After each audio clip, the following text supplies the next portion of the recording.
चांद पे आप ऐसे मैकेनिकल मीन से नहीं जा सकते, जो यहाँ प्रभुपाद तात्पर्य में भी लिख रहे हैं। प्रभुपाद यहाँ लिख रहे हैं, इस पृथ्वी पर जो रजो या तमो गुणी लोग बलपूर्वक किसी मशीन के द्वारा उच्चतर लोकों में नहीं पहुँच सकते। हाँ, तो चांद जो है वो उच्चतर लोक है, ठीक है, तो वहाँ इस मशीन के माध्यम से पहुँचना संभव नहीं है। तो लेकिन जब प्रभुपाद ने बताया तो उनको विश्वास नहीं हुआ। उन्होंने कहा लेकिन प्रभुपाद वो दिखा रहे हैं, देखो फुटेज दिखा रहे हैं, वीडियो फुटेज है, वीडियो में दिखा रहे हैं वो पहुंच गए हैं वहाँ, पूरा उनको रेगिस्तान दिखा है। तो प्रभुपाद कहे कि देखो ये जो है दिखाना, ये तो कोई भी कर सकता है। जैसे हम देखते हैं आजकल हॉलीवुड में इतनी सारी मूवीज़ बनती है, मूवीज़ अगर आप देखोगे तो उसका तो बिल्कुल आपको लगेगा रियलिटी, ओ सच में हैं, लोग इतने मोहित हो जाते हैं उसको देख के। तो वो तो वीडियो फुटेज में तो कुछ भी दिखाया जा सकता है। हाँ, उस पर आप कैसे, तो ये हो गया ना, हम मतलब विश्वास कर रहे हैं।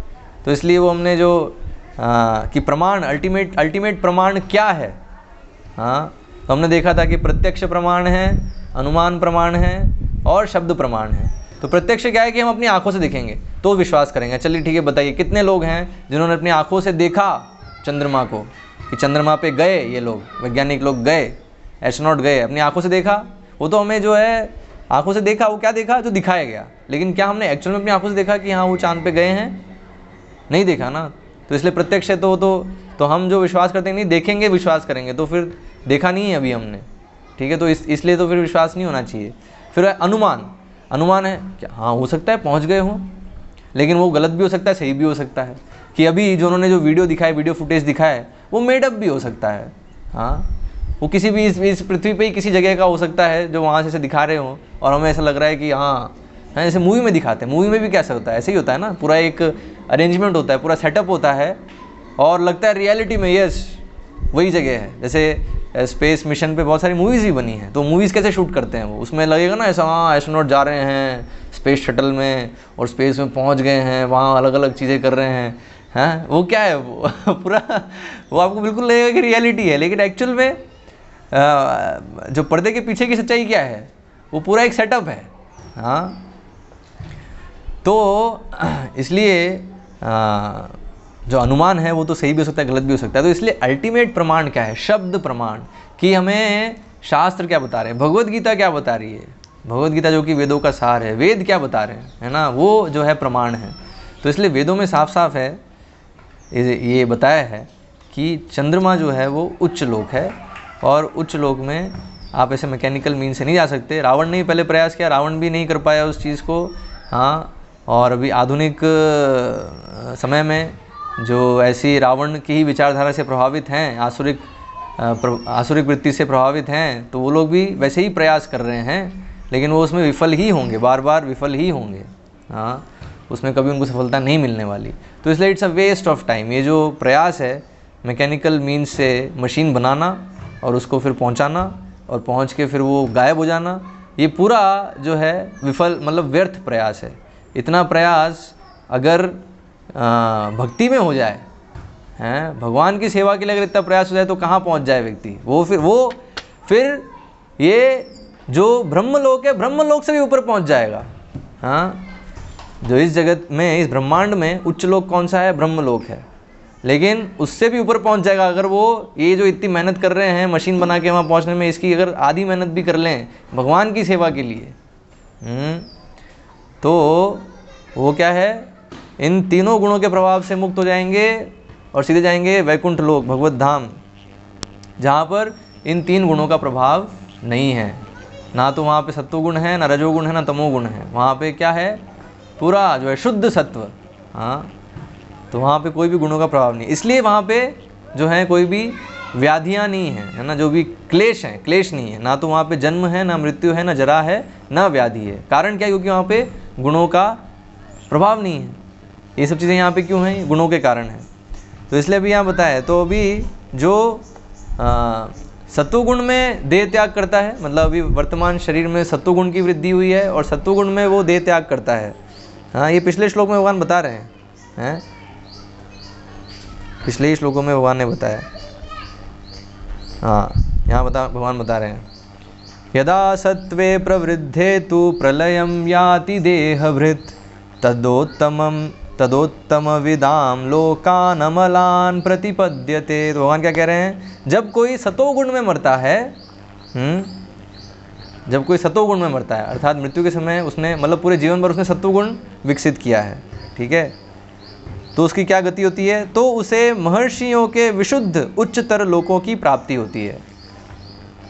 तो महर्षियों का भी लोक है, वो ब्रह्मलोक से थोड़ा नीचे ही है, जनोलोक तपोलोक। वहाँ पे क्या है, वहाँ पर सब जो हैं तपस्या में लगे हैं। वो एक स्पेशल लोक है जहाँ पे भोग नहीं है, इंद्रिय भोग में नहीं है, वो तपस्या में लिप्त हैं, वैराग्य। हाँ, और वहाँ पे वो जैसे हम अभी चर्चा कर रहे हैं वैसे ही चर्चा करते रहते हैं, परम सत्य के विषय में ही। हाँ, तो परम सत्य के विषय में ही वहाँ चर्चा करते हैं। वहाँ जीवन यही है, वहाँ जीवन पूरी तरीके से बस जो परम सत्य के विषय में चर्चा करना, तपस्या करना, है ना, यही उनका, तो इसलिए उसका नाम है तपोलोक। तो यहाँ बताया, तो जो सतोगुण में मरते हैं, तो बताया जो ब्रह्मचारी हैं, खासकर जो ब्रह्मचारी सन्यासी हैं, जो कि भी पूरी तरीके से भक्ति में वो नहीं हो पाए, मतलब अपने को भगवान के चरणों में पूरा समर्पित नहीं कर पाए, लेकिन जो ये वर्तमान जीवन है उसमें ब्रह्मचर्य व्रत का पालन किया, सन्यासी रहे, तो उनको क्या है, उनको फिर ऐसे महर्षियों के उच्च लोक प्राप्त होते हैं। फिर अगले श्लोक में भगवान बता रहे हैं, रजोगुण में जो मरता है वो कहाँ जाता है, तमोगुण में जो मरता है वो कहाँ जाता है। हाँ, रजसी प्रलयम गत्वा कर्म संगीषु जायते तथा प्रलीनस्तमसी मूढ़योनिषु जायते। तो यहाँ बता रहे हैं, जब कोई रजोगुण में मरता है, रजोगुण में जब मरता है तो क्या होता है, तो वह सकाम कर्मियों के बीच में जन्म ग्रहण करता है। तो सकाम कर्मी मतलब क्या है, वो जो पृथ्वी पे हम जो देखते हैं फ्रूटिव वर्कर्स। हाँ, तो यहाँ आज के श्लोक में भगवान बताते हैं, जो पूरी तरह से रजोगुण में है, हाँ, तो वो क्या है, वो, हाँ, तो वह इस पृथ्वी पर केवल राजा या धनी व्यक्ति के रूप में रहता है ना। तो जो राजा है, तो राजा बहुत, जो क्षत्रिय है रजोगुण में रहते हैं, वैश्य भी जो है रजोगुण का प्रभाव रहता है। तो जो बहुत ज़्यादा रजोगुण में है तो वो इधर इन जगहों पे वो जन्म लेंगे। जब कोई तमोगुण में मरता है तो वह पशु योनि में जन्म धारण करता है। तो भगवान ने कह रहे हैं, मूढ़ योनिषु जायते। मूढ़ मतलब मूर्ख। हाँ, तो मूर्ख योनि, तो मूर्ख योनि कौन सी है, पशु योनि, है ना। इसलिए हम बहुत बार गधे का उदाहरण देते हैं, गधा, तो गधे का शरीर किसको मिलता है, जो तमोगुण का संपर्क करता है ना। तो इसका मतलब क्या है, इस जीवन में अगर हम तमोगुण का संपर्क करेंगे तो उनको कौन सा जन्म मिलने वाला है, पशु योनि मिलने वाली है अगले जीवन में, ठीक है। तो यहाँ भगवान बता रहे हैं कि अभी इस जीवन में हम जब देह त्याग करेंगे तो देह त्याग करते समय कौन से गुण से प्रभावित हैं वो डिसाइड करेगा हमारा अगला शरीर क्या होगा। हाँ, जिसे हम देखेंगे ना, प्रभुपाद कितनी बार कहते हैं फूल्स एंड रास्कल्स हैं, मूड गधे एक नंबर के हैं। क्यों? क्योंकि एक्चुअली अभी गधे ऐसे कार्य कर रहे हैं और गधे का शरीर अपने लिए बना रहे हैं फ्यूचर में, भविष्य में।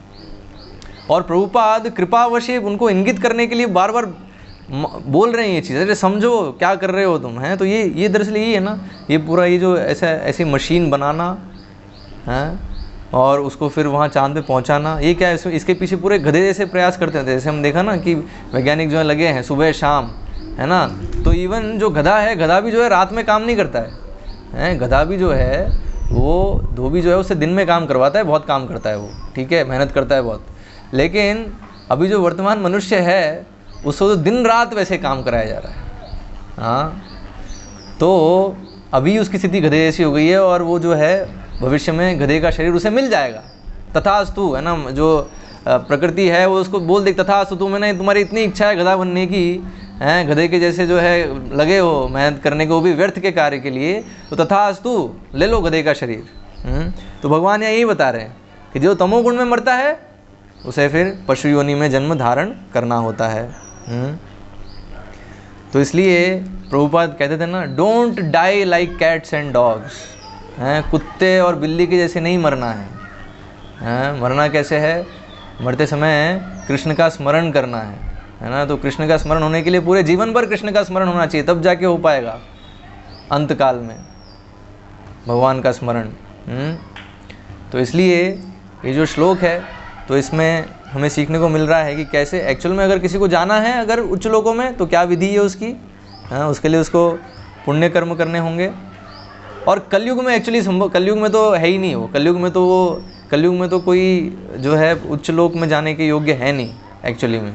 कौन जा सकते हैं? वो कुछ जो भक्त हैं जो हरे कृष्ण मंत्र का जप कर रहे हैं, लेकिन अभी भी उनकी भौतिक इच्छाएं हैं, हाँ, अभी भी इंद्रिय भोग की इच्छाएं हैं। और जो है पुण्य श्रवण कीर्तना, तो ये भगवान के विषय में सुनना, भगवान का नाम करना, ये सबसे बड़ा पुण्य है, हाँ। तो अगर कोई इसको इस दृष्टि से कर रहा है और भौतिक इच्छाएं भी रख रहा है तो उसकी संभावना है कि वो शायद उच्च लोकों में चला जाए।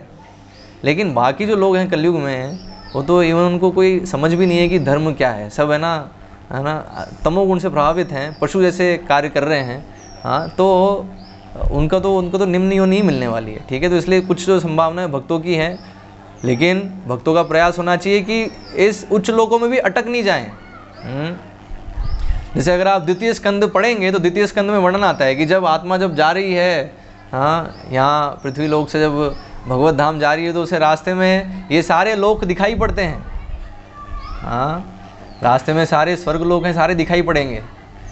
तो भागवतम में वर्णन है उन लोगों का कि वहाँ एक लोक है, वहाँ तो जो है पूरा समुद्र है। समुद्र किसका है? हाँ, दही का समुद्र है। एक जगह दही का समुद्र है, एक जगह जो है, एक जगह तो शराब का समुद्र ही बताया है, हाँ। तो इस तरीके से एक जगह आम का ऐसा इतना बड़ा वृक्ष है कि उससे आम गिरते रहते हैं और आम की नदी बहती रहती है, हाँ। तो ऐसे अनेक वर्णन हैं, अद्भुत हैं, अद्भुत लोक हैं। तो हम देखते हैं दरअसल जो योगी हैं, योगियों का यही लक्ष्य होता है। योगी जो हैं वो जो खासकर जो ध्यान योगी हैं, क्या हुआ, ये क्यों कट गया? अरे तो क्या पॉइंट बोल रहा था मैं? हाँ, तो योगी जो हैं, योगियों का भी ये लक्ष्य होता है, हाँ, वो इन उच्च लोकों में जाना चाहते हैं। तो वो डिसाइड कर सकते हैं, खासकर जो ध्यान योगी है तो वो डिसाइड कर सकता है वो अपने। तो भगवद गीता में 6 अध्याय में भगवान बताते हैं इसको, है ना, कि किस समय शरीर त्यागने से कौन से लोक में जाते हैं, है ना। तो वो उनको पता होता है और उसके अनुसार फिर वो डिसाइड करते हैं अपना समय, और उस समय वो ये शरीर त्यागते हैं तो उच्च लोकों में जाते हैं। तो उच्च लोकों में जो है, इसलिए वो बड़े ही आकर्षण लगेगा अगर हम पूरी तरह से भगवान कृष्ण की सेवा में स्थित नहीं है, हाँ। अन्याभिलाषिता शून्यम ज्ञान कर्माद्यनावृतम, सिर्फ भगवान की संतुष्टि, और कुछ नहीं चाहिए हमें सिर्फ भगवान, हमें सिर्फ कृष्ण की संतुष्टि चाहिए। कृष्ण बस खुश होने चाहिए हमारे कार्य से, बस यही सिर्फ होना चाहिए। अगर ये इस भाव में है हम, तभी जो है इन सारे लोगों से हम आकर्षित नहीं होंगे। वरना क्या होगा, अगर इसमें हम स्थिर नहीं हैं तो क्या होगा, जैसे ही ये लोग दिखेंगे तो हम आकर्षित हो जाएंगे, हम और चलो इधर भी देख लेते हैं क्या है। जैसे होता है ना, कभी कभी कोई अगर अद्भुत चीज़ दिखती है तो हम चले जाते हैं वहाँ, हाँ, अरे चलो इधर देख लेते हैं क्या है, बहुत बढ़िया है। ऐसे कोई हम कहीं गए किसी सिटी में, वहाँ दिखा रहे बहुत बड़ी बिल्डिंग है, मॉल है, चलो देख लेते हैं मॉल के अंदर क्या है। कुछ लेना नहीं है उसको, लेकिन जाके बस देखना है। लेकिन उससे फिर क्या होता है, जाते हैं, हमारे समय और शक्ति व्यर्थ होता है।